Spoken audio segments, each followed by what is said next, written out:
काइस square distribution हम use करेंगे population variance को टेस्ट करने के लिए। एक्सरसाइज है 10.68 क्वेश्चन है और ये एक्सरसाइज जो है वो probability and statistics for engineers की जो वॉलपुल की बुक है उसकी एक्सरसाइज है।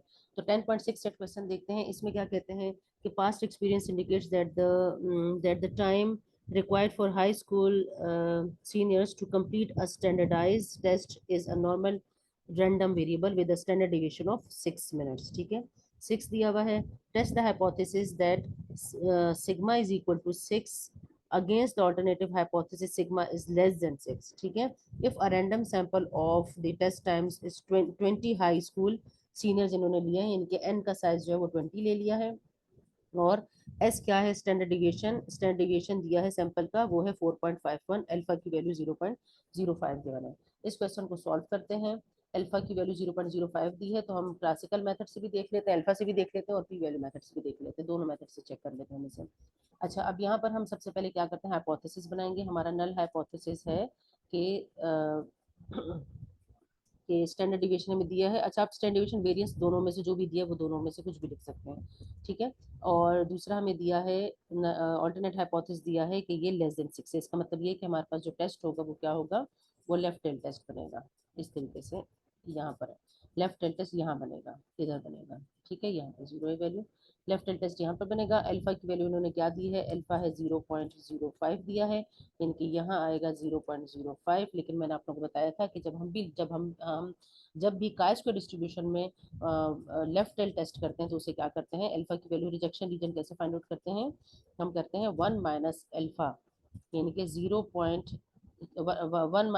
- 0.05 से हमारे पास आ जाएगा 0.95, ये आ जाएगा। ठीक है, यानी कि यहाँ पर इसका मतलब अल्फा की वैल्यू जो हम यूज़ करेंगे वो 0.95 यूज़ करेंगे। और v की वैल्यू, v क्या है, डिग्री ऑफ फ्रीडम है, तो n का साइज जो हमें दिया है वो दिया है 20, सैंपल साइज 20 दिया है, तो डिग्री ऑफ फ्रीडम 20 - 1 से हो जाएगा 19। तो हम टेबल पे चलते हैं और 19 और 0.95 की वैल्यू चेक करते हैं। तो टेबल में हम जब वैल्यू देखते हैं तो 0.95 ये ऊपर वाले पेज पर है, 0.95, तो 0.95 ये रहा। अच्छा, ऊपर थोड़ा सा कर लेते क्योंकि डिग्री फ्रीडम 9 है हमारे पास ना। अच्छा, इस तरीके से हम यहाँ पर वैल्यू चेक करते हैं, 0.95 ये रहा और डिग्री ऑफ फ्रीडम 19 ये रहा। तो ये जिस कॉलम और जिस रो में है वो वैल्यू हम सेलेक्ट कर लेंगे। हमारे पास वैल्यू आ रही है 10.117, ये वैल्यू हमारे पास आ रही है। ठीक है, 10.117। तो इस वैल्यू को हम क्या करेंगे, यहाँ पर ये थ्रेशोल्ड हमारे पास आ गया जो कि हमें रिजेक्शन के बारे में बताएगा हमारे नल हाइपोथेसिस पे। तो ये वैल्यू हमारे पास आ गई 10.117। इसका मतलब ये है कि काय स्क्वायर हमने टेबल में से जब देखा तो फ्रॉम टेबल क्या आया, काय स्क्वायर की वैल्यू रिजेक्शन रीजन क्या बना, अगर 10.117 से लेस होगी, मतलब इसके लेफ्ट पर अगर आ गई, अगर लेस हो गई तो क्या हो जाएगा, हमारा नल हाइपोथेसिस रिजेक्ट हो जाएगा। ठीक है, तो अब रिजेक्शन के लिए हमें क्या करना है, टेस्ट स्टेटिस्टिक्स की वैल्यू फाइंड आउट करनी है। टेस्ट स्टेटिस्टिक्स की वैल्यू फाइंड आउट करते हैं काय स्क्वायर की। यहाँ पे मैं लिख देती हूँ कैलकुलेटेड वैल्यू, ये टेबुलेटेड वैल्यू आएगी। ठीक है, कैलकुलेटेड वैल्यू के लिए हम फॉर्मूला लगाएंगे n-1 into S square divided by sigma square.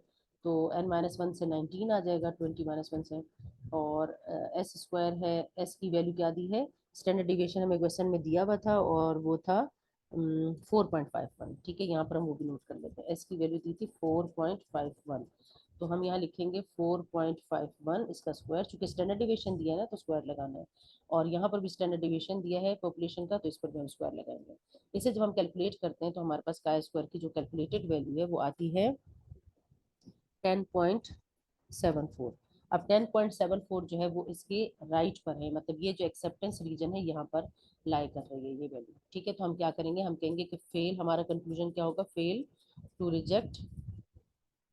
ये कुछ स्टेप्स होते हैं ना हमारे, पहले स्टेप में हम क्या करते हैं, पहले स्टेप में हम नल हाइपोथेसिस और ये बताते हैं ऑल्टरनेट हाइपोथेसिस, दूसरे स्टेप में हम अल्फा की वैल्यू बताते हैं, तीसरे स्टेप में हम रिजेक्शन रीजन बताते हैं, चौथे स्टेप में हम कैलकुलेट करते हैं इस वैल्यू को, और फिफ्थ स्टेप में हम कंक्लूजन बनाते हैं। तो कंक्लूजन क्या है कि fail to reject null hypothesis, यानी कि fail to reject S naught. ठीक है, तो इसका मतलब क्या है कि variance of that class is that senior class is less than 6, standard deviation is less than 6, ठीक है। ये हमने इस तरह से कर लिया। अगर आप इसे पी वैल्यू मेथड से करना चाहते हैं तो पी वैल्यू मेथड में आपने क्या करना है, ये अल्फा यूज नहीं होगा। पी वैल्यू मेथड में आपने सिर्फ ये नल हाइपोथेसिस और अल्टरनेट हाइपोथेसिस देखना है और उसके बाद काई स्क्वायर की वैल्यू को कैलकुलेट कर लेना है।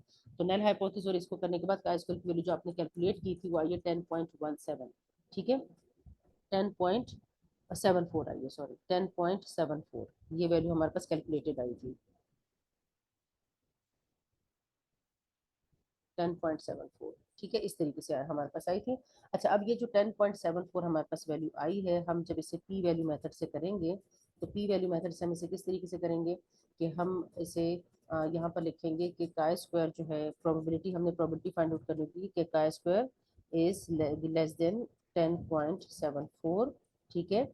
अब हम देखते हैं इसको टेबल में 10.74 को जब हमने टेबल में देखा तो हमारे पास क्या वैल्यू आ रही है, देखते हैं। अच्छा, लेकिन हमने कहाँ देखना है, 19 में ही देखना है, डिग्री ऑफ फ्रीडम 19 है ना, क्योंकि ऐसे तो हम पूरे टेबल में तो नहीं इसे सर्च कर सकते, क्योंकि टेबल में कि डिग्री ऑफ फ्रीडम के अकॉर्डिंगली उस सीक्वेंस ये वैल्यूज दी हैं। तो यहाँ पर 19 नहीं है, तो इसका मतलब ये है कि ये इससे आगे होगा, नेक्स्ट पेज पर होगा। तो ये देखें 19 degree point, degree of freedom 19 है और हमारी वैल्यू क्या है, हमारी वैल्यू आई है हमारी वैल्यू है 10.117। अच्छा, 10.117 दूसरे पेज पे था, हमारी वैल्यू 10.117 है, तो हम दूसरे पेज पे जाएंगे, ठीक है। 10.117 दूसरे पेज पे था हमारे पास। डिग्री ऑफ फ्रीडम देखें 19, ये रहा, ये यहाँ पर हम वैल्यू मार्क करते हैं, ये 19 वाली रो में ही आपने इस वैल्यू को ढूंढना है, सर्च करना है। तो 10 पॉइंट हमारी वैल्यू आई है 10.74 और यहाँ पर हमारे पास वैल्यू क्या आ रही है, 10.117 है, ठीक है। इस मतलब या तो 8.9 है और उसके बाद डायरेक्ट 10.117 है, जबकि हमारी वैल्यू क्या 10.77, तो 10 से आगे जो है वो 10.77 नहीं बल्कि 11 पॉइंट समथिंग शुरू हो गई है, ठीक है। इन दोनों के दरमियान में यहाँ कहीं आएगी, तो ये क्या आएगी 0.90 और 0.95, ठीक है। लेकिन ये चूंकि लेफ्ट टेल टेस्ट है तो आपने क्या करना है, आपने इन दोनों को 1 से माइनस करना है, जो अल्फा की वैल्यूज हमारे पास ये आ रही है ना, इन दोनों को 1 से माइनस करके लिखना है, यानी कि हम इसे इस तरीके से लिखेंगे। अच्छा, हम इसे वापस क्वेश्चन की तरफ चलते हैं। हम इसे इस तरीके से लिखेंगे, हम लिखेंगे कि ये है लेस देन 1 - 0.9 और ग्रेटर देन 1 - 0.95, इस तरीके से, ठीक है। और जब इसे 1 से माइनस करते हैं तो यहाँ बनता है 0.05 का स्क्वायर इज लेस देन 10.74 और ये बनता है 0.1। तो देखें, इसका मतलब ये है 0.1 को 100 से मल्टीप्लाई करो तो 10% बनता है, 0.05 को 100 से मल्टीप्लाई करो तो 5% बनता है। इसका मतलब ये कि प्रोबेबिलिटी 5% से ग्रेटर है, इसकी नल हाइपोथेसिस के एक्सेप्ट होने की प्रोबेबिलिटी 5% से ग्रेटर है। 10% से लेस है लेकिन 5% से ग्रेटर है, तो हम क्या करेंगे, fail to reject null hypothesis करेंगे।